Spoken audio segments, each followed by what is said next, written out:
Why did the room feel more like a theater than a place of justice? The air buzzed with casual arrogance, the sound of boots shifting and whispers cutting through the silence, as if everyone had already decided the verdict before the proceedings began. Captain Elena Rodriguez sat at the defendant's table, her posture exact, every line of her frame radiating discipline. But to the tribunal she wasn't a decorated officer. Not today. Today they called her specialist. Today they treated her like a fraud. The tribunal chamber wasn't meant to humiliate. It was supposed to safeguard order, to weigh evidence with dignity. But the panel before her, 3 senior officers, carried themselves with the smug certainty of men convinced they had seen it all. Colonel Morrison, who presided, barely looked up from his paperwork as he spoke.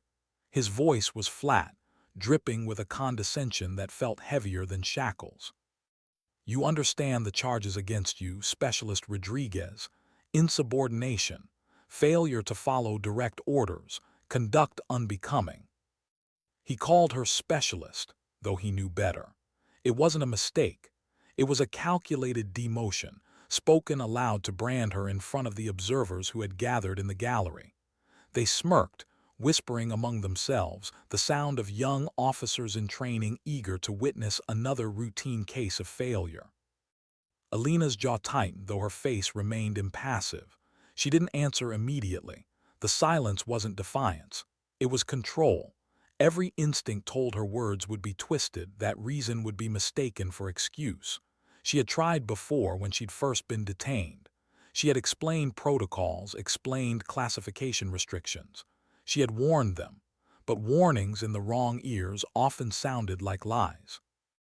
The stenographer typed without pause, her machine clacking in rhythm with Morrison's disdain. To Elena's right and left, 2 military police officers stood like sentinels, but their presence felt less like protection and more like mockery. They looked at her not as a peer, not as an officer, but as a criminal they'd already judged guilty.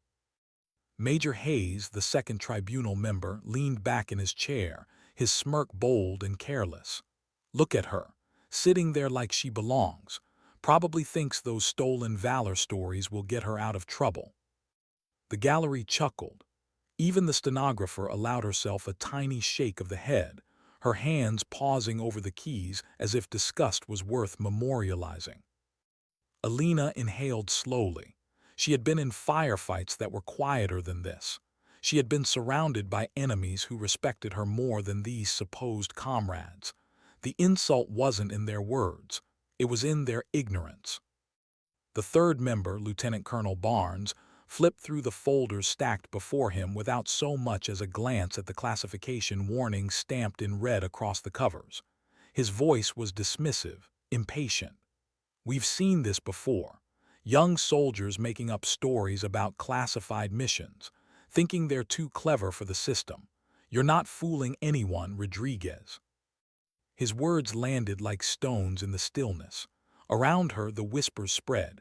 Another fraud, another pretender, another soldier trying to wear the skin of something she was. The military police sergeant standing behind her chair leaned down, muttering just loud enough for his partner to hear. "Another wannabe. I'll bet she never even left the wire." The partner grinned, shaking his head in practiced contempt. "Wait till they strip her decorations. Nothing left but bare fabric and shame." Elena kept her hands folded neatly, resting them on the table. Every word, every whisper pressed against her discipline like waves against stone. But her breathing remained measured. Her gaze remained forward. This was not combat, but it required the same control. The tribunal's rhythm escalated. Colonel Morrison rose from his chair, his boots echoing across the chamber as he approached the table. His voice filled the room, sharp enough to draw the attention of every observer. "You know what I find most insulting, Rodriguez? Soldiers like you dishonor real heroes by pretending to be something you're not." The gallery murmured in agreement. The echo of his words bounced against the chamber walls, amplifying their weight. Major Hayes added fuel with a mocking laugh. "She probably bought that uniform at a surplus store, thinks it makes her look important." The gallery laughed harder this time. The humiliation spread like wildfire, a spectacle meant to confirm her guilt before any evidence was even considered. Elena's eyes flicked forward, steady, unblinking. She didn't allow herself to look at Hayes, didn't grant him the satisfaction of acknowledgement. But inside, something pressed tight against her chest. A mix of anger, shame, and restraint, not for herself, but for the system that had abandoned its own rules. Barnes waved a dismissive hand at the folders marked with bold red lettering. "These documents won't save you. We've seen plenty of fakes before. And yours, amateur work. You won't fool anyone here."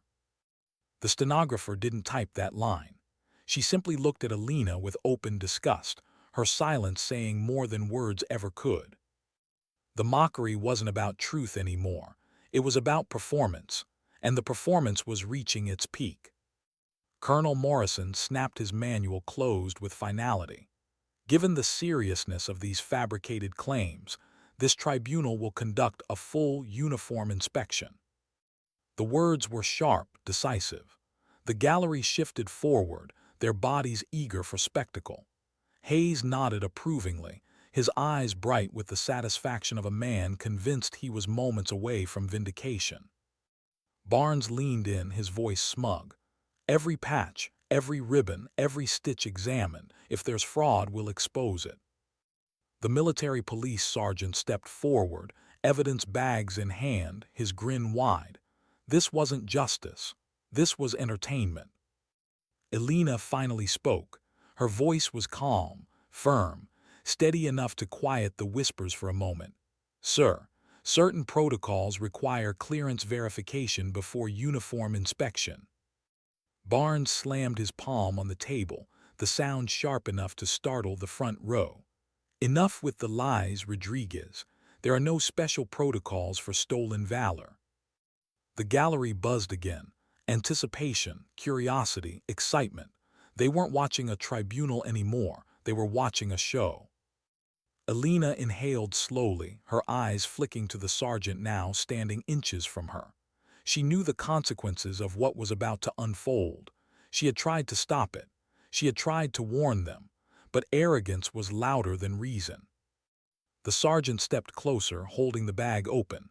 "Stand up, Rodriguez. Every piece comes off. We'll see just how real you are." She rose with precision, her movements as controlled as her breathing.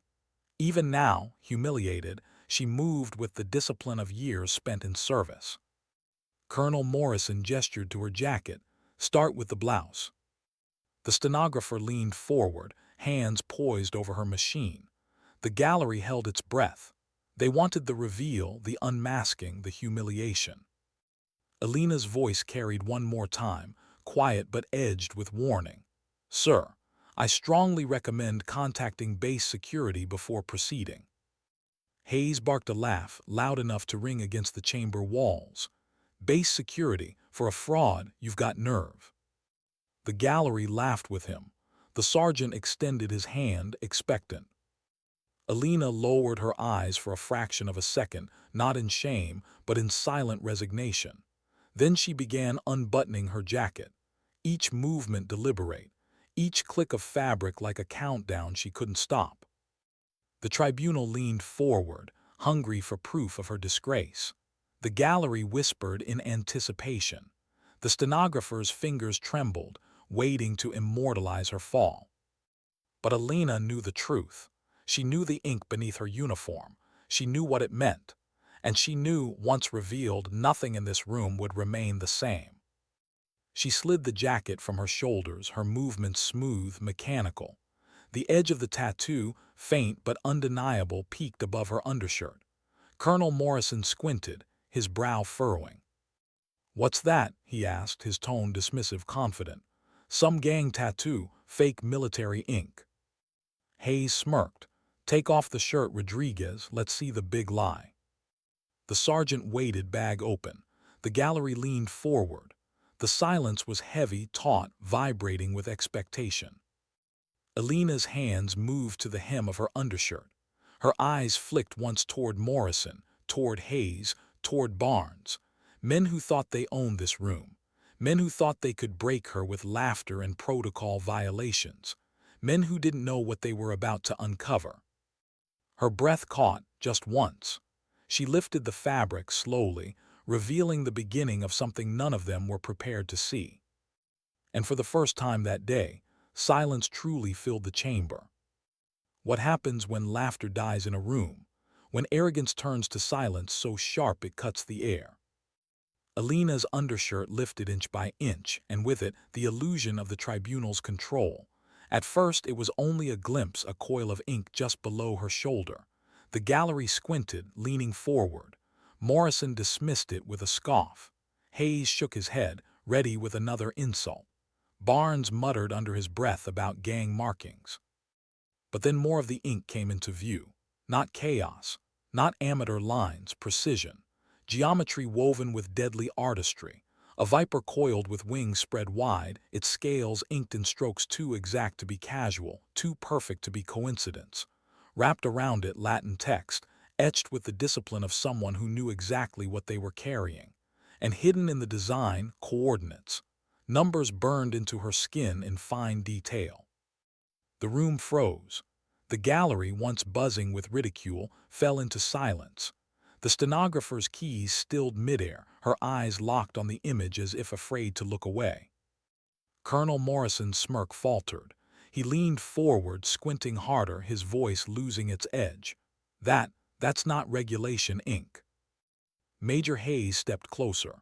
The sarcasm drained from his face, replaced by something unfamiliar, unease. His voice cracked thin. That's not a regular unit mark.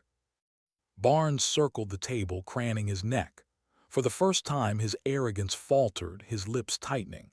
His eyes scanned the numbers, the precision, the motto in Latin, and recognition struck. His color drained. No, his voice trailed off, swallowed by the silence. The military police sergeant, who had been so eager to strip her down, froze mid-motion. The evidence bag lowered to his side, his hand shaking as he stared at her shoulder. The gallery sat in stunned disbelief, realization spreading in waves. What they had demanded to see, what they had mocked and pushed toward, was not a fraud. It was a truth they weren't cleared to know. Elena stood motionless, her shirt raised just enough to reveal the ink fully, her posture still perfect. She didn't speak. She didn't need to. The silence of the room carried the weight of her restraint, the dignity of someone who had tried to warn them and been ignored. Morrison's mouth opened and closed, but no words came. The certainty that had filled his tone minutes earlier was gone. He looked at Hayes, then at Barnes, searching for an anchor. Neither gave him one. Hayes whispered almost to himself, "That's JSOC." The word hung heavy in the air. JSOC, Joint Special Operations Command, the realm of missions that didn't exist, the operators whose names were never spoken, the units that even colonels and majors feared to discuss. The gallery rustled uneasily.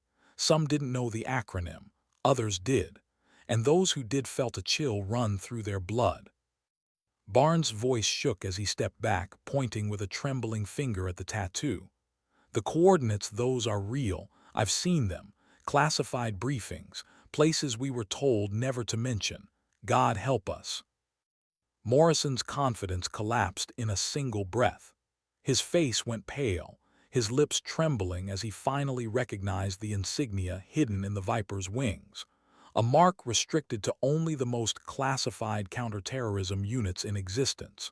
Units even he had no clearance to question. He stumbled back to his seat, hands shaking, his voice barely carried. What have we done?"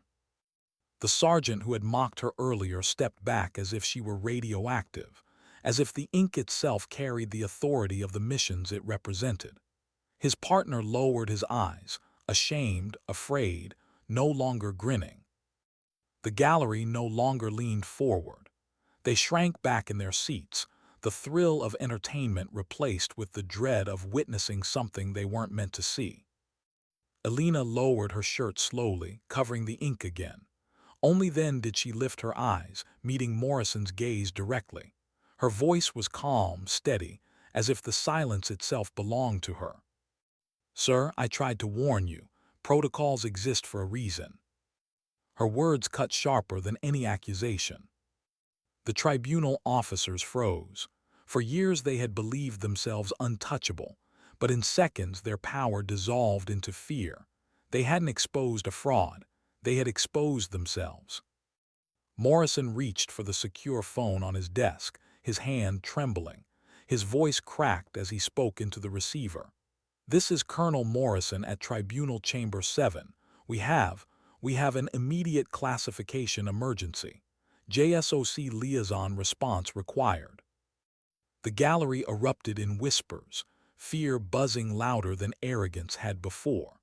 The young officers who had laughed minutes earlier now sat pale, realizing they had stumbled into something far larger than they could comprehend. Hayes shuffled through the folders he had mocked, his hands frantic now. His eyes scanned the red warnings he had ignored, panic spreading as he realized what they meant. They were real, God, they were real. Barnes sat down heavily, his face buried in his hands. He didn't look up. He didn't need to. His career had ended the moment his arrogance forced a classified operator to reveal what was never meant to be seen. Elena stood still, her jacket still off, her shirt clinging back into place. She said nothing more. She didn't need to. Every second of silence pressed against them, a quiet judgment heavier than any word. Minutes later, the doors burst open. Base security stormed in, scanning equipment in hand, their expressions hard, professional. They moved with urgency, not confusion. They knew what they were walking into. The senior security officer took one look at Elena's shoulder, at the ink barely visible beneath her shirt, and didn't hesitate. He barked orders. "Seal the chamber. Every person here is now subject to security debriefing. No one leaves." Gasps spread through the gallery. Officers who thought they were here for routine training now realized their presence had become a liability.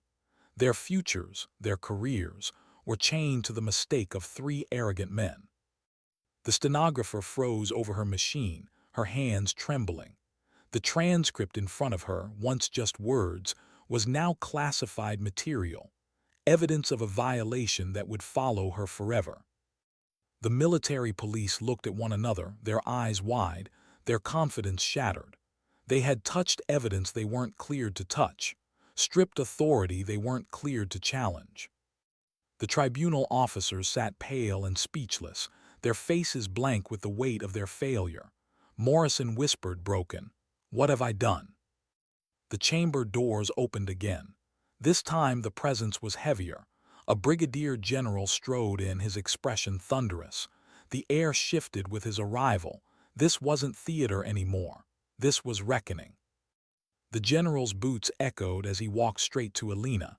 He stopped before her, his face stern but not with her, with them, with the tribunal. He drew himself to attention and saluted, crisp, formal, respectful. The room froze again. An officer of his rank saluting the woman they had mocked moments ago. Elena returned the salute with equal precision.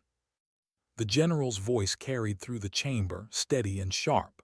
"Captain Rodriguez, I apologize for this violation of protocol." "Captain, not specialist, not fraud, not imposter, Captain." Elena lowered her hand, her face calm, her bearing perfect. "Sir, I attempted to prevent exposure through proper channels. My warnings were ignored." The words fell like verdicts, not against her but against them. The general turned to the tribunal, his expression dark. "You have committed one of the most egregious security breaches I have witnessed in 30 years. You are relieved of duty, effective immediately." The 3 men sat frozen, pale, stripped not by ceremony but by shame. Base security sealed the room, tagging every document, every piece of equipment. Observers were escorted out under armed guard, their faces blank with shock. Their training exercise had become their worst nightmare. The stenographer clutched her machine like a lifeline, knowing her record would be seized, locked away in classified archives forever. The military police stood stiff, their grins gone, their careers unraveling in the silence. And through it all, Elena stood still. No gloating, no words of triumph, just discipline, just the dignity of someone who had known all along what they carried and what it meant. When the general spoke again, it was not to Elena, it was to everyone else. His voice was low, sharp, each word cutting deep. Remember this. Protocols exist for a reason, to protect missions, to protect people, and to protect you from the consequences of your own arrogance. The words echoed in the chamber, reverberating in every silent heart. Elena finally pulled her jacket back over her shoulders, buttoning it with the same precision she had unbuttoned it. The gallery watched, the sound of each button fastening louder than any insult they had thrown earlier. When the last button closed, she adjusted her collar, straightened her posture, and stepped back into silence. And in that silence, the truth was undeniable. The tribunal had tried to strip her dignity, but in their arrogance, they had stripped their own instead. What does silence sound like when it's not peace, but judgment? The tribunal chamber was locked, its heavy doors sealed with the hiss of reinforced bolts. Security personnel moved with mechanical precision, their scanners sweeping across the room, marking every person present as part of the incident. The air felt dense, as if every breath carried classified weight. Captain Elena Rodriguez remained standing, her posture unbroken, her hands at her sides. Her face betrayed nothing. Inside, though, her chest tightened. Not with fear, she had seen worse than this, but with a dull ache of inevitability. She had warned them, again and again, and like so many times before, warnings had been drowned out by arrogance. The general's presence was an anchor, but the rest of the room floated in panic. The gallery of junior officers sat stiff and pale, their training exercise now a career-ending nightmare. They had come to observe what they thought was justice. Instead, they had stumbled into a classified disaster. Their laughter, their smirks, their casual disdain, every moment was now a part of an official breach record. The stenographer clutched her machine, trembling. She had typed insults and mockery with clinical detachment, never realizing that each keystroke was carving her into the record of a violation that would outlive her career. She pressed her lips together, fighting tears, as if silence could undo what her hands had already captured. Colonel Morrison sat slumped in his chair, his face a ghostly mask. His confidence was gone, drained like blood from a wound. Minutes earlier, he had spoken with authority, ridiculed Elena, reduced her to specialist. Now he couldn't even look at her. His hand shook as it hovered over the edge of the desk, as though reaching for a power he no longer held. Beside him, Major Hayes rubbed his temples, muttering fragments under his breath. "This isn't real. This isn't happening. I didn't know. I didn't know." His voice carried no conviction, only the pathetic rhythm of denial. Lieutenant Colonel Barnes sat heavily, his face buried in his palms. His body sagged with the weight of recognition. He had seen the coordinates. He had ignored the warnings. He had chosen arrogance. And now the cost pressed down on him like stone. The military police officers stood frozen. Their evidence bags hung at their sides, forgotten. They had touched her uniform, demanded its removal, grinned as if humiliating her would make them powerful. Now they couldn't meet her eyes. They shifted uncomfortably, their earlier bravado evaporated, leaving only shame. The general's voice cut through the stillness, sharp as a blade. "This chamber is now a classified zone. Every word spoken here, every action taken is restricted material." His gaze swept across the room, pausing on each face, ensuring the weight of his words landed. "You will all undergo immediate debriefing. Your clearances will be reviewed. Your futures will depend on the truth you tell in the next hours." Whispers stirred in the gallery, desperate and brittle. Some young officers shifted as if they might faint. Others sat rigid, their eyes wide, staring at nothing. One muttered, "I shouldn't have laughed," as if confession to the air might save him. Elena finally sat, folding her hands in her lap. She let the silence settle around her, the quiet of someone who had already lived through storms louder than this. But inside, a question gnawed. Why had it always been this way? Why did warnings fall on deaf ears until catastrophe forced them open? Why was dignity invisible until humiliation turned into revelation? She closed her eyes briefly, recalling nights in faraway places. Operations she couldn't name, faces she couldn't forget. Missions where silence wasn't weakness but survival. Those memories steadied her now, grounding her while chaos consumed the rest. Security officers began moving through the room systematically. One by one, they collected notebooks, pens, stray papers. Even the water glasses on the tribunal desk were tagged and bagged. Contamination of classified spaces allowed no detail to slip. The stenographer's machine was taken from her trembling hands. She resisted at first, her knuckles white, but the officer's calm voice left no space for protest. "Ma'am, this is classified material. It is no longer yours." Tears welled in her eyes as the machine disappeared into a sealed case. She looked down at her empty lap, her career stripped as clean as the table before her. Morrison broke the silence with a rasp. "General, I didn't know if I had." The general's voice cut him off like steel. "If you had followed protocol, Colonel, you would not be in this position. Ignorance is not your defense. It is your failure." Hayes swallowed hard, his face blotchy with panic. "Sir, it was she was." The general's eyes burned into him. "She was what, Major? A fraud? A liar? You laughed while violating national security. You mocked a captain who has bled for missions you don't have clearance to even imagine, and now you will answer for it." Hayes's mouth opened, but no sound came. He looked at Elena as though searching for mercy. She gave him none. Her eyes met his with calm detachment, the gaze of someone who no longer needed to argue. The truth stood with her, inked into her skin, undeniable. Barnes lifted his head, his face gray. "Sir, I recognize the coordinates. They're real, I shouldn't have," his words faltered.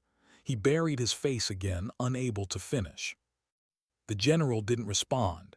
His silence was harsher than words. The gallery shifted again, a ripple of nervous energy. One young lieutenant raised a shaking hand, his voice breaking. "Sir, will this end our careers?" The general turned toward him slowly, his stare cold. "Your careers are already ended. The question is whether your service records will also end with dishonor." A gasp escaped from several in the gallery. One officer covered her mouth with trembling fingers, as if trying to hold in the sob building in her throat. Elena listened in silence, her face a mask, but inside she felt the weight of it all pressing against her chest. Not triumph, not vindication, only sorrow. She had never wanted this. Exposure was its own kind of wound. She had lived her life in shadows, her work meant to be invisible, her sacrifices unacknowledged. And now, all because arrogance had ignored protocol, her truth had been dragged into the open.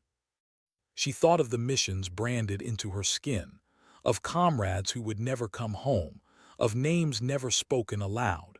The tattoo was not for pride, it was remembrance, and now it had been turned into spectacle.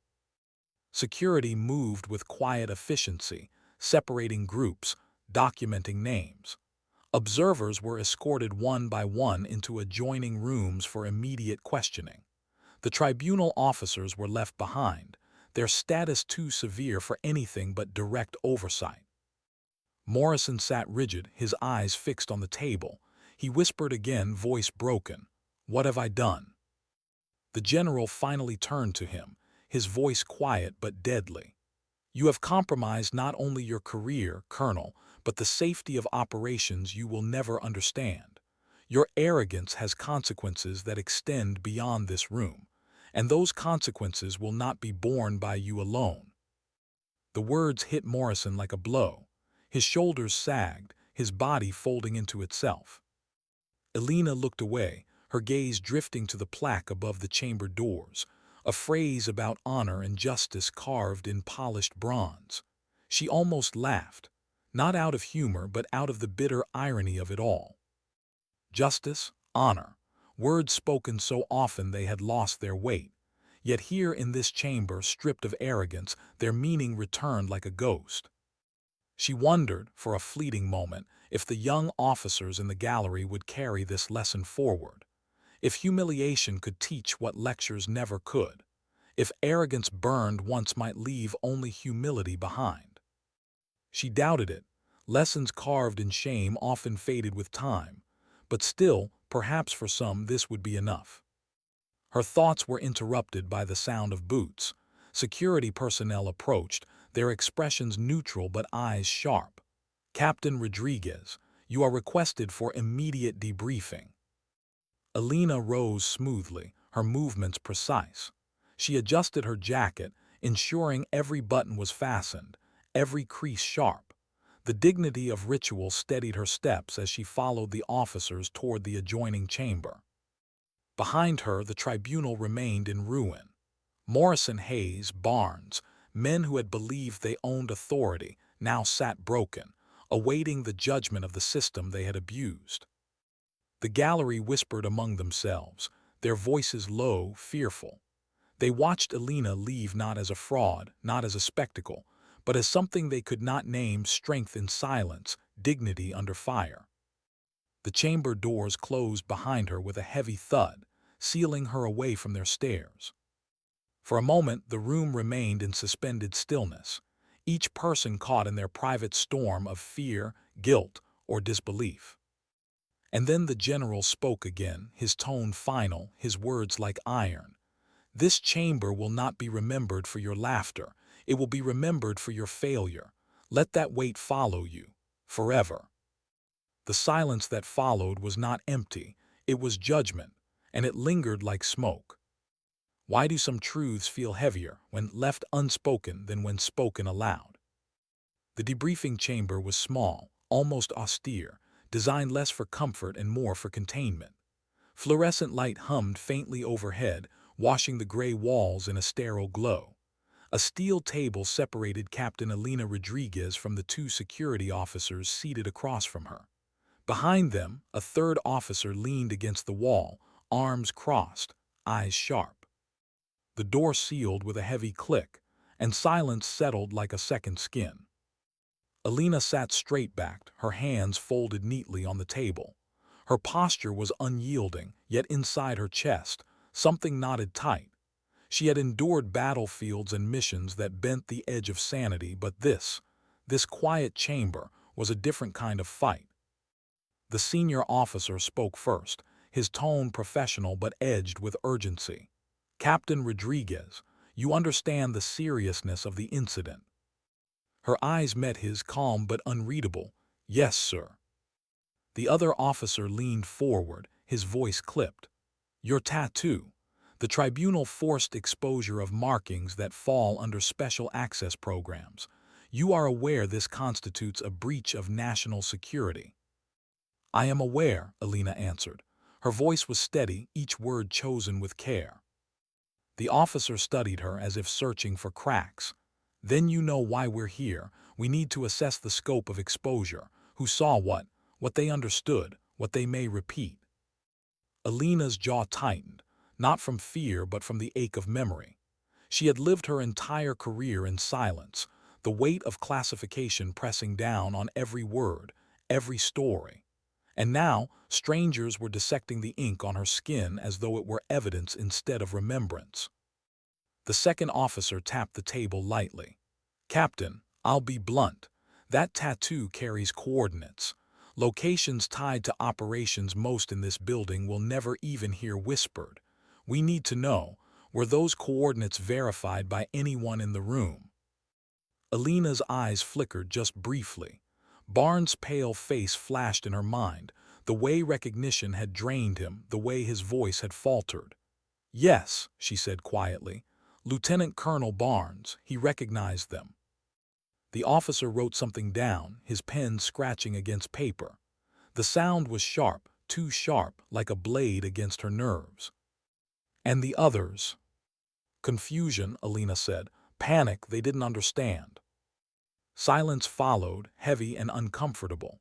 The officers exchanged a look. The man leaning against the wall shifted his stance, his boots scuffing against the floor. The senior officer cleared his throat. "Captain, I have to ask, why the tattoo? You know the regulations. Identification of that nature is unconventional." For the first time since entering the chamber, Elena's eyes softened. Not much, just a flicker. She looked down briefly, then back up, her voice low. "It's not for pride, not for recognition, it's for memory. The coordinates mark places where lives were lost, places where names never made it home. The Viper, it's for the team, those who survived, those who didn't. It isn't decoration, it's a grave marker I carry with me." The officers said nothing. Even in this sterile room, silence felt reverent for a moment. The younger officer shifted, uncomfortable, then pressed on. "Still, Captain, you had to know. That kind of mark carries risk." Her gaze hardened again, her voice steady. "Everything we did carried risk. This was the only way I knew to carry them with me." For a moment, the air in the room thickened with something unspoken, a respect not admitted but present. The senior officer regained his composure, flipping to a new page in his file. "Let's move to your time in custody. Prior to the tribunal, did you attempt to warn them?" "Yes." "How many times?" "3, once during detention, twice before the inspection began." "And each time they ignored protocol?" Elena's jaw clenched. "Yes." The officer nodded, making notes. "Their arrogance created this breach, not you." Elena didn't answer, because in her mind the truth was heavier. She had complied. She had unbuttoned her jacket. She had lifted her shirt. She had allowed the ink to speak when her words had been dismissed. And though she knew it wasn't her fault, a sliver of guilt pressed deep. She had carried her dead with her, and in that chamber she had let them be exposed to mocking eyes. The younger officer leaned in, curious. "Captain, if I may ask, what were you thinking in that moment, when they demanded the shirt lifted?" Her breath caught just slightly. A pause, a hesitation that cracked her discipline. She swallowed, then spoke, her voice softer now. "I thought of them, the ones I lost. I thought of how wrong it was that their memory would be revealed in that room to those who hadn't earned the right to know. I thought of every warning I gave, ignored. And I thought, maybe this is what it takes. Maybe humiliation is the only teacher left." Her words lingered in the air, heavy, unshakable. The officer didn't write that down. He just nodded slowly, as if filing it away somewhere deeper than paper. Silence returned, stretching long. Elena's eyes drifted, unfocused, and in that silence memories surfaced. Not fully, never fully, but in fragments. A desert horizon burning with dawn, the crack of a rifle in the distance, the echo of her teammate's voice, cut short by a blast, the weight of a body she had carried farther than anyone thought possible. Her heart tightened. She blinked hard, steadying herself. This was not the place for ghosts. The senior officer's voice broke through. "Captain Rodriguez, I know you can't tell us the details of your missions, but for the record," he hesitated, his tone shifting softer, almost human, "did you carry them out with honor?" Elena's eyes met his, steady and unwavering. Her answer came without hesitation. "Yes." The officer closed his file slowly, as if the weight of it had doubled. The man at the wall finally spoke, his voice gravelly measured. "Then that's all that matters." The words hung in the air, surprising even his colleagues. Elena looked at him briefly, searching his face. He didn't flinch, he meant it. The senior officer straightened again, professional composure sliding back into place. "Captain, you will remain on restricted status while this is processed. The tribunal officers and observers are under lockdown. Military intelligence will determine charges. You will be cleared of wrongdoing, but your path forward will be complicated." Elena nodded once. She had expected nothing less. Silence was always complicated. The door unlocked with a heavy clang. 2 security personnel entered, signaling the session's end. Elena stood, her movements precise. She gave the faintest nod of acknowledgement to the officers before following the escorts out. The hallway outside was brighter but colder. Metal doors lined the corridor, each holding officers who hours ago had laughed freely and now sat waiting for judgment. Their voices echoed faintly, muffled through steel, fragments of panic and denial leaking out. Elena walked past without looking. She didn't need to see their faces. She had already seen enough in the chamber. Her escort guided her to a waiting room, empty except for a chair and a small table. She sat, folding her hands, and stared at the blank wall. Minutes passed, then hours. Time blurred. And in the quiet, her thoughts drifted back again and again to memory, to faces, to the tattoo hidden beneath her sleeve. She remembered Martinez, the one who never missed a shot until the day he did. She remembered Rios, who sang quietly under his breath on long marches until silence replaced his voice. She remembered Daniels, who had promised they'd both make it home, a promise broken in smoke and fire. She carried them all, not in words, not in stories, in ink, in silence, in the unyielding discipline of her bearing. And now that silence had been broken, exposed, made spectacle. Her chest ached, but she sat still, because stillness was all she had left. The door opened again. A young security officer stepped in, hesitant, almost deferential. "Captain, you're cleared to return to quarters. General Martinez will debrief you personally tomorrow."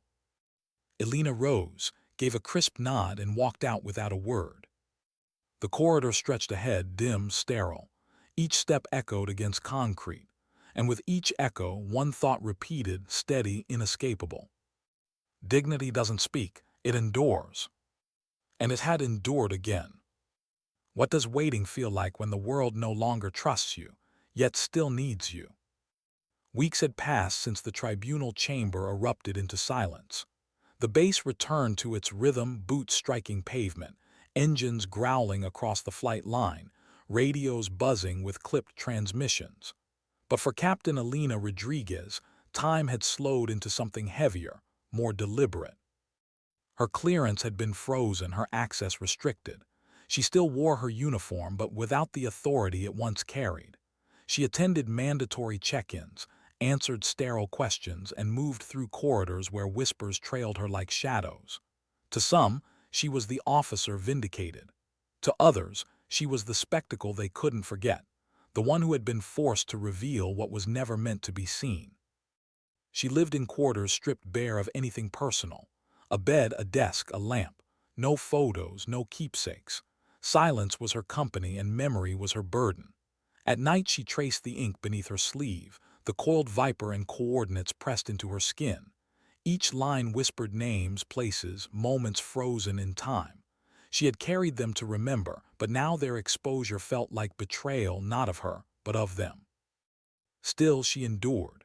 She ran each morning before dawn, her boots pounding against the track, breath sharp in the cold. She trained alone, her body moving with mechanical precision. And when officers passed her in the corridors, some saluted awkwardly, some averted their eyes, and a few, the younger ones, looked at her with something like reverence. She ignored them all. Respect that came after humiliation was a hollow gift. The tribunal officers were less fortunate. Colonel Morrison no longer strode the base with authority. His uniform was stripped of command insignia, his name dragged into whispers far darker than Elena.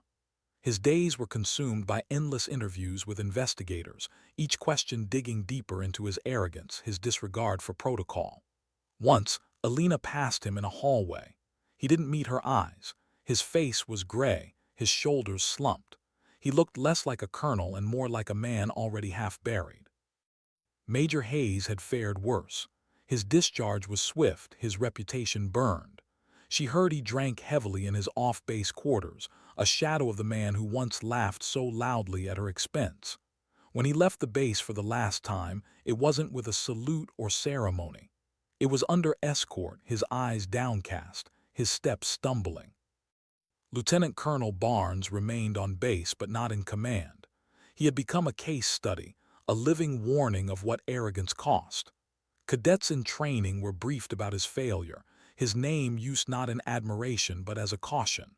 He walked the halls quietly, his face lined with shame, his voice rarely heard. Elena took no satisfaction in their collapse. Their downfall was not her victory. It was simply consequence, the weight of their own actions pressing down until it crushed them. One evening she stood outside the tribunal chamber. The doors were locked now, guarded by security personnel. A plaque had been fixed to the wall beside it, the inscription simple: "Protocols protect, arrogance destroys." She read the words silently, her face impassive. Inside, though, something flickered. Not pride, not vindication, just a tired recognition of truth. Her days blurred together. Restricted duties, mandatory check-ins, isolation. But in that silence, she found herself reflecting more than before. She remembered her first deployment. Young, untested, eager to prove herself. She had been dismissed then, too, her quiet voice ignored until action forced recognition. She remembered standing at a briefing table, offering a plan that was overlooked until the official one collapsed in chaos. She remembered the faces of those who hadn't come back because arrogance had deafened ears to reason. And now, years later, the pattern repeated. Only this time, the humiliation had been public, carved into the walls of a tribunal chamber. One night she sat at her desk, a blank notebook open before her. She had considered writing, recording memories of the missions she could never speak of, not for others but for herself. But the pen hovered over the page and never moved. Some truths felt heavier on paper, some belonged only in silence. Her thoughts were interrupted by a knock, sharp, intentional. She opened the door to find Brigadier General Martinez standing there, his uniform immaculate, his expression unreadable. "Captain," he said, his voice steady, "walk with me." She followed him through the corridors, past saluting officers who stiffened as he passed. They stepped outside into the cool night air, the sky above stretched wide with stars. Martinez walked with purpose, his hands clasped behind his back. "You've endured more than most," he said finally, his voice softer now, "and you've done it without complaint." Elena's gaze stayed forward. "Complaints don't change truth, sir." Martinez nodded. "No, but silence doesn't erase cost either. I've seen what this has done to you. I know the weight of exposure. It cuts deeper than any bullet." For the first time in weeks, Elena's composure faltered. Not much, just a flicker in her eyes, a shift in her breath. She looked away toward the horizon. Martinez continued. "The tribunal officers each has faced consequence. Their careers are finished. The gallery has been dealt with, but you," he paused, choosing his words carefully, "you remain, and you need to decide what that means." Elena finally spoke, her voice low. "What does it mean, sir? That silence is all I have left." Martinez stopped, turning to face her. His eyes, sharp even in the dim light, held hers. "No, it means silence is your strength, but strength must have direction. You've been marked, Captain, not by failure, by survival, by endurance. And now, whether you want it or not, others will look to you, not because of a tattoo, but because you carried humiliation with dignity." His words sank deep, heavier than she wanted to admit. She swallowed hard, her throat tightening. Martinez's voice softened further. "You didn't ask for this, but sometimes the role we don't choose is the one we're meant to hold." He left her at the edge of the courtyard, his footsteps fading into the night. Elena stood there alone, the stars burning above, her mind heavy with his words. She didn't want reverence. She didn't want eyes watching her with awe. She wanted silence. She wanted memory to remain hers alone. But now, like it or not, her silence had been seen. Her endurance had been witnessed. And that meant it no longer belonged only to her. Back in her quarters, she sat on her bed, staring at the wall. For the first time, she allowed herself to feel the exhaustion pressing against her bones. She closed her eyes, leaning forward, her hands clasped together. She wasn't broken, but she was tired. Tired of being ignored until catastrophe forced acknowledgement. Tired of carrying ghosts in silence. Tired of watching arrogance destroy what could have been saved. But still she endured. She would always endure. Because sometimes dignity wasn't about victory. It wasn't about recognition. It was about surviving humiliation without letting it define you. And that was what she had done. That was what she would continue to do. How much can change in half a year? Sometimes everything. 6 months after the tribunal chamber froze in silence, the base looked the same from the outside. The same fences, the same vehicles rumbling across concrete, the same cadence of boots striking pavement at dawn. But inside, something fundamental had shifted. Where arrogance once echoed in corridors, caution now lingered. Where laughter once mocked warnings, silence now gave them space. The tribunal chamber itself no longer hosted hearings. Its doors were sealed for months, guarded like a scar the base refused to touch. Then slowly, it was transformed. The chamber reopened as a training facility. Not for mock tribunals, not for entertainment, for education. Officers in training sat in the same seats where laughter once rang, now listening to instructors speak of protocols, not as bureaucracy, but as lifelines. On the wall, a bronze plaque shone under the lights, engraved with a lesson learned at unbearable cost. Proper protocols protect both national security and individual service members. Honor demands both courage in combat and wisdom in judgment. Every class read the inscription aloud. Every new officer was told the story, not in detail, never with names, but enough to etch the memory into discipline. And through it all, Elena Rodriguez endured. She had been reinstated quietly, her restricted status lifted. Her uniform bore captain's bars again, her clearance restored. The insignia of her unit was stitched once more into her sleeve, visible only to those with clearance to understand. But if her shoulders carried pride, she never showed it. Her posture remained the same, precise, unyielding, measured. Her days followed the rhythm of service.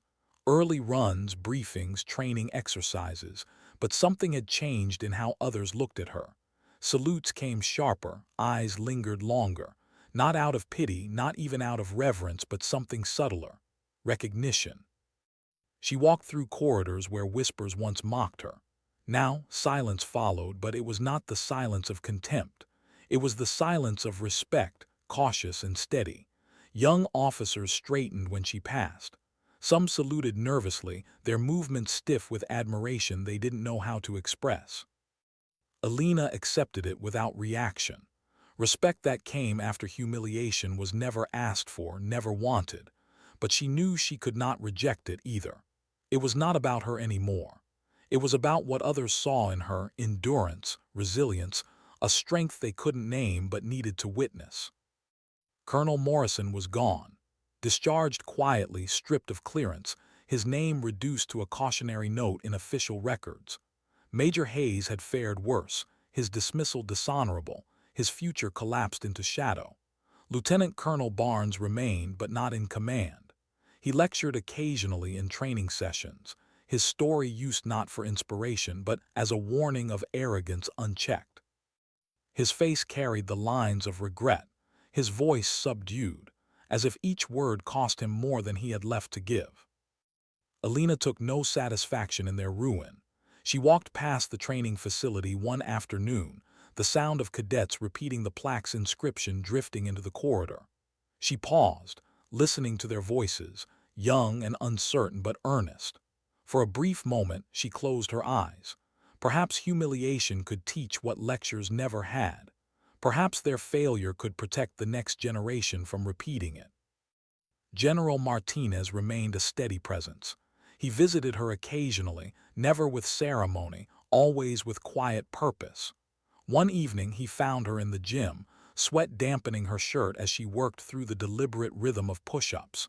He waited until she finished, then spoke. "Captain," he said, his voice even, "do you know what they call you now?" Elena wiped her forehead with a towel, her expression flat. "No, sir." "They call you the Viper," Martinez said.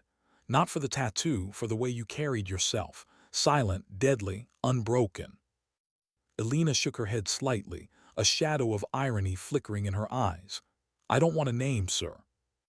Martinez studied her, his gaze steady. I know, but names aren't always chosen. Sometimes they're given because others need them. And whether you accept it or not, they see something in you now, something they want to remember. Elena said nothing. She folded the towel, set it neatly on the bench, and walked out. The name meant nothing to her, but in the corners of the base, in whispered conversations, it grew. The Viper. Not a fraud, not a spectacle, but a symbol. Elena ignored it, but she felt its shadow trailing her. One morning she stood in formation with her unit. The sun rose over the horizon, painting the sky in shades of gold. The cadence of voices filled the air, the rhythm of boots striking in unison. Elena's gaze remained fixed forward, her posture exact. But inside, her mind drifted again, as it always did, to memory. She thought of Martinez, Rios, Daniels, the names inked into her skin by coordinates and symbols. She thought of their laughter, their courage, their silence. She thought of how easily the world forgot them, how quickly arrogance erased their sacrifice. And she thought of the tribunal, the laughter, the humiliation, the silence that followed. Her tattoo was not for pride, it was for them. And though it had been exposed, turned into spectacle, it still belonged to her, it still carried them. Later that day, she walked past the tribunal chamber again. The doors stood open now, the room filled with cadets. An instructor gestured toward the plaque, his voice firm. This is why protocols matter, not for bureaucracy, for lives, for dignity. Elena paused outside, her steps slowing. She didn't enter, she didn't need to. The lesson had already been written, not in words but in her silence. She moved on, her boots echoing softly in the corridor. That evening she sat at her desk, a letter open before her. It was unsigned, sent anonymously. The handwriting was uneven, hurried. It read, I was in the gallery that day. I laughed, I didn't understand. I want you to know I'll never forget what I saw when you stood there. You didn't break. You didn't shout. You just stood. And it changed me, thank you. Elena read the words twice, then folded the letter carefully and set it aside.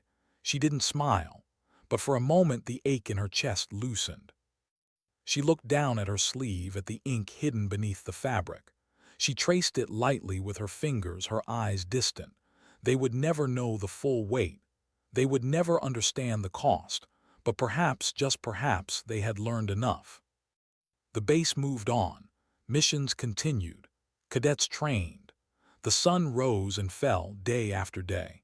But the silence that followed Elena carried further than before. It whispered in corridors, lingered in training halls, etched itself into the memory of every officer who had been present that day.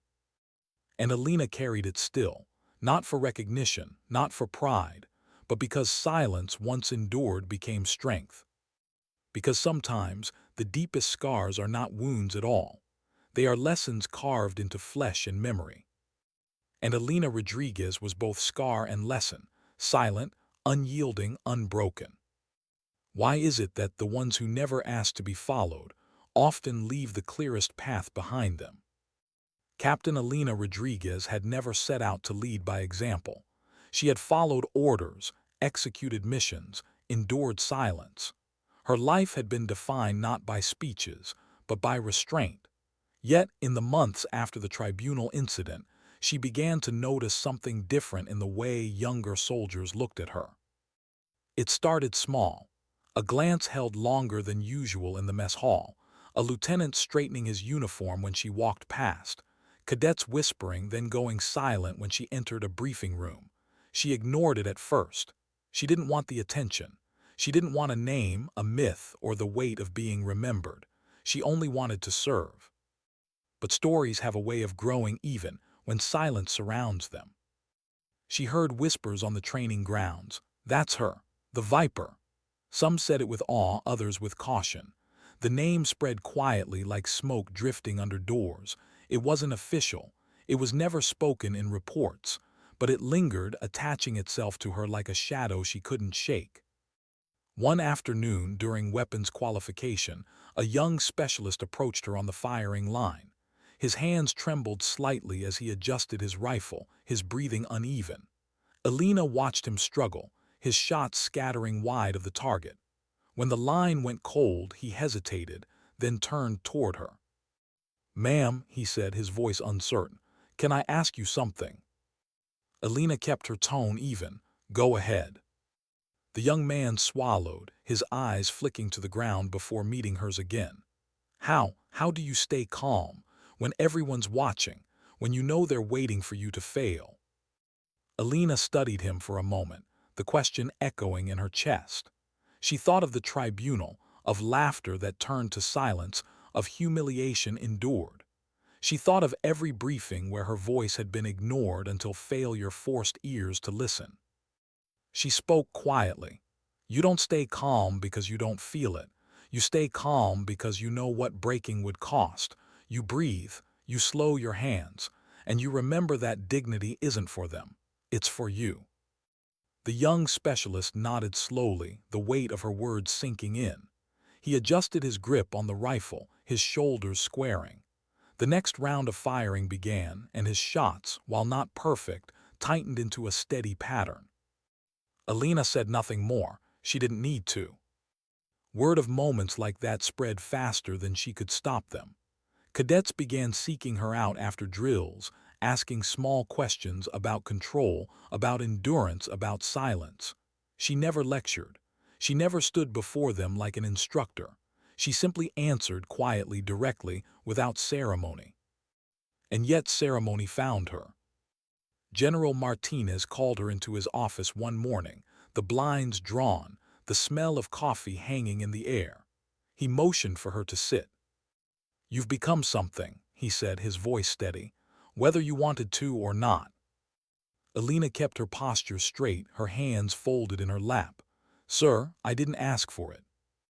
Martinez leaned forward, his gaze sharp. "I know, but the young ones are watching. They've seen arrogance fall. They've seen silence endure. And they've learned more from that than from a dozen lectures." Elena's jaw tightened. "I don't want to be their story." Martinez's voice softened. "You already are." The words struck deeper than she wanted to admit. She looked away, her eyes fixed on the blinds, the thin lines of light breaking through. "Sir," she said finally, her voice low, "every time they look at me, they see what happened. They see the tattoo, the humiliation. I don't want to be remembered for that." Martinez shook his head. "They don't see humiliation. They see restraint. They see strength. You didn't break, Captain, and that is what they remember." Elena didn't answer. Silence was her refuge as always. That evening, she walked the perimeter of the base alone, the cool air biting against her skin. She thought of Martinez's words. She thought of the specialist on the firing line. She thought of the cadets who whispered her name when they thought she couldn't hear.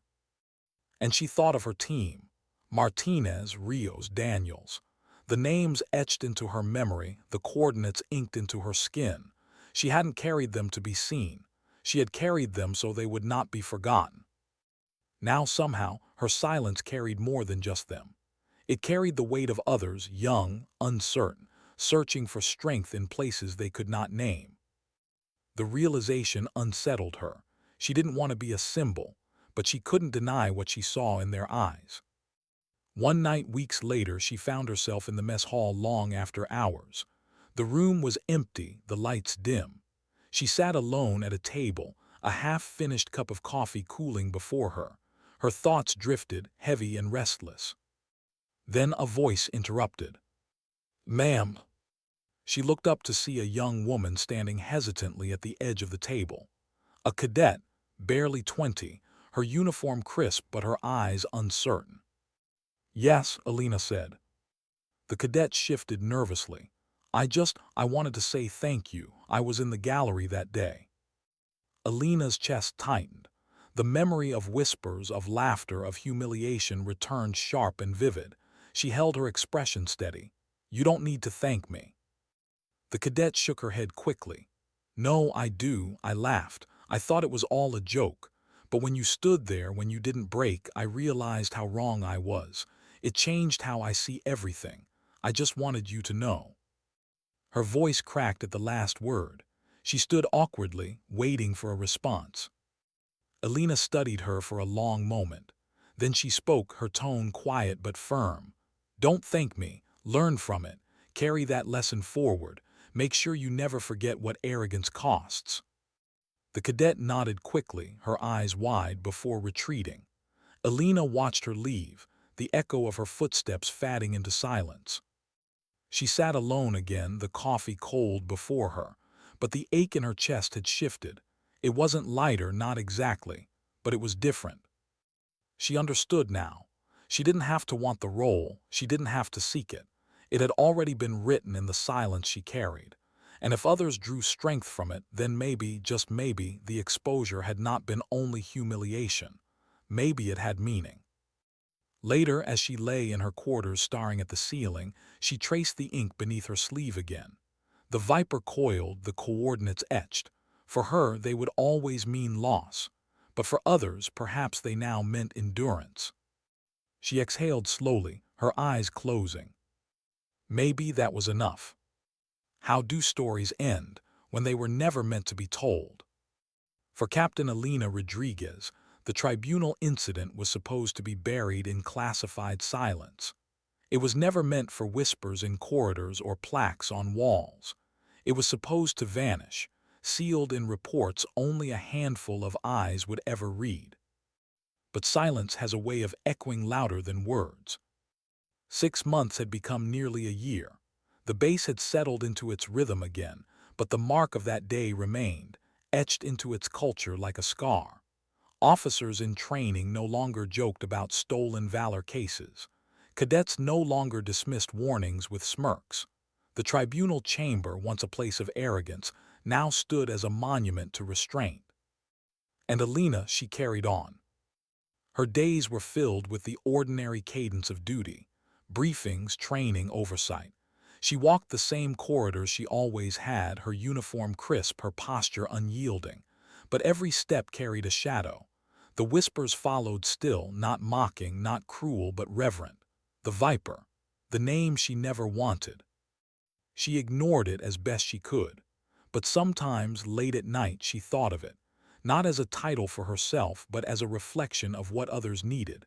A symbol drawn not from her victories, but from her silence. One morning she stood outside the tribunal chamber. A group of cadets filed out, their faces thoughtful, their voices hushed. An instructor followed, carrying a binder under his arm. He paused when he saw Elena. "Captain," he said, giving a respectful nod. Elena returned it with precision. The instructor hesitated, then added quietly, "They know, not the details, not the names, but they know enough, and it changes them." Elena's eyes lingered on the plaque beside the door. Honor demands both courage in combat and wisdom in judgment. She didn't answer. She didn't need to. That afternoon she was called into General Martinez's office. The blinds were open this time, sunlight streaming across his desk. He motioned for her to sit, his expression measured. "Captain," he said, folding his hands together, "you've been cleared for operational command again." Elena inclined her head. "Understood, sir." But Martinez's gaze lingered. "You don't look relieved." Her jaw tightened. She hesitated, then spoke softly. "I don't know if I want command, not now, not after." Her voice trailed off, the unspoken weight heavy between them. Martinez leaned back, his eyes narrowing. "You've endured more than most ever will. You've carried humiliation without breaking. You've carried memory without complaint. That is what makes you ready, Captain. Not unscarred, but scarred and still standing." Elena looked away, her gaze fixed on the window. Outside, cadets jogged in formation, their cadence rising faintly through the glass. She thought of them, young, uncertain, searching for something steady to believe in. She thought of her team, Martinez, Rios, Daniels, the names she still carried inked into her skin. She exhaled slowly. "I'll accept the assignment, sir." Martinez nodded once, satisfied. "Good, because they'll follow you, whether you choose it or not." That night Elena sat alone in her quarters. The room was still bare, no photos, no keepsakes, but on her desk lay the folded letter she had received months earlier. "I'll never forget what I saw when you stood there. You didn't break. You didn't shout. You just stood, and it changed me." She unfolded it again, reading the uneven handwriting, the raw honesty. She thought of the cadet in the mess hall, the specialist on the firing line, the nameless whispers that carried her story farther than she ever intended. She touched her sleeve lightly, feeling the ink beneath. The viper, the coordinates, the memory of those she had lost. It had been exposed, humiliated, but it had endured, and so had she. For the first time, Elena allowed herself a quiet truth. Maybe survival was more than endurance. Maybe it was legacy. Not in speeches, not in names on walls, but in the silence others learned from. Weeks later, she stood on the flight line, preparing to deploy again. Her unit gathered behind her, their faces steady, their gear strapped tight. The hum of engines filled the air, the sky burning orange with sunrise. Elena looked at them, young, old, seasoned, green. Each carried their own weight. Each looked to her, whether they admitted it or not. She said nothing, no speech, no ceremony. She simply adjusted her gear, checked her weapon, and nodded once. And they followed. As the transport lifted off, the base shrinking below, Elena sat in silence, her gaze fixed on the horizon, her posture steady. Inside, memories stirred. Ghosts walked with her still, but they no longer felt like a burden. They felt like companions, silent but present. She thought of the tribunal, of laughter that had died in an instant, of humiliation endured, of dignity carried. She thought of the cadets who whispered her name, the instructors who pointed to the plaque, the young soldiers who now measured their bearing against hers. And she understood. She hadn't asked for it, she hadn't wanted it, but sometimes dignity itself becomes the lesson. When the transport pierced through the clouds, the world below disappearing into mist, Elena closed her eyes briefly. She inhaled, exhaled, and let the silence settle in her chest like armor. Because in the end, she realized, strength didn't always roar. It didn't always shout. It didn't always demand recognition. Sometimes dignity doesn't speak. It simply acts.